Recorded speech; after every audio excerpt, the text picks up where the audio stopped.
Guys, what's up? It's Aggie here again with the Baseball Prodigy. Got an outstanding question I wanted to answer here on YouTube. Listen, there's so much happening, COVID, even pre-COVID, but definitely post-COVID, where guys are getting bounced back from D1 schools, D2, D3, all over the place, right? And so I thought, how can I share this with people in a way that they could really understand, okay?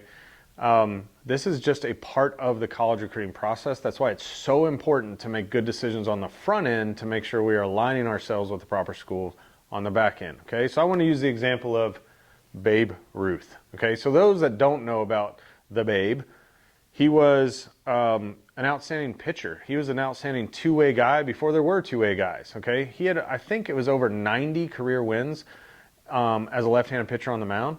And of course, he had 714 home runs, okay? So in his peer group at the time, he was elite of the elite, okay? He was the Michael Jordan.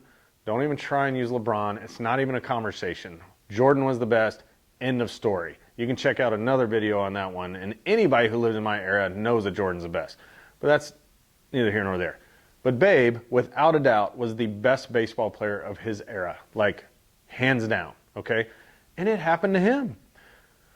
This pains me as a former Red Sox scout, World Series winning Red Sox scout. The curse of the Bambino. We couldn't win the World Series, and everybody said it's because of the Babe. It's because we traded the Babe.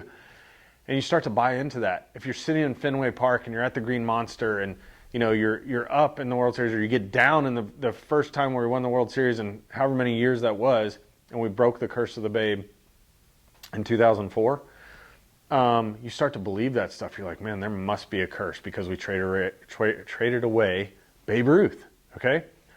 But really, guys, that was nothing more than a business decision at the time. And that's what happens in the college baseball realm. So a coach X will recruit player Y to his school. He signs him based on projection, potential, tools, all these other things, grades, whatever the case may be. That player's going along for, let's say, a year and a half, still in high school.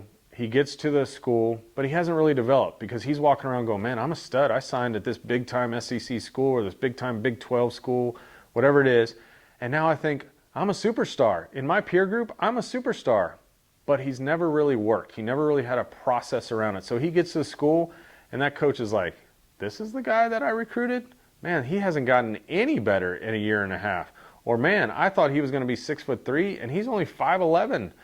His dad told me his bones hadn't, the gaps in there hadn't grown together yet, and the doctor said he's going to be 6'3" in 2 years, and it hasn't happened, whatever the reasons are. And he gets bounced back out of school, okay?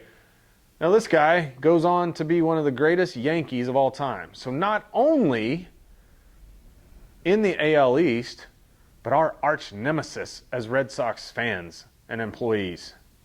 This happens all the time. Guy gets bounced back from Arkansas, becomes a first-round draft pick. Now he's almost in the big leagues, okay? Guy gets bounced back from this school over here or that school over there, and now he goes on to be a superstar at another school. Happens all the time. So if it happens to the Babe, it can happen to you guys. It's part of the process. That's why you have to have so much due diligence on the front end and expert guidance along the way to make sure that you're making good decisions and good next steps.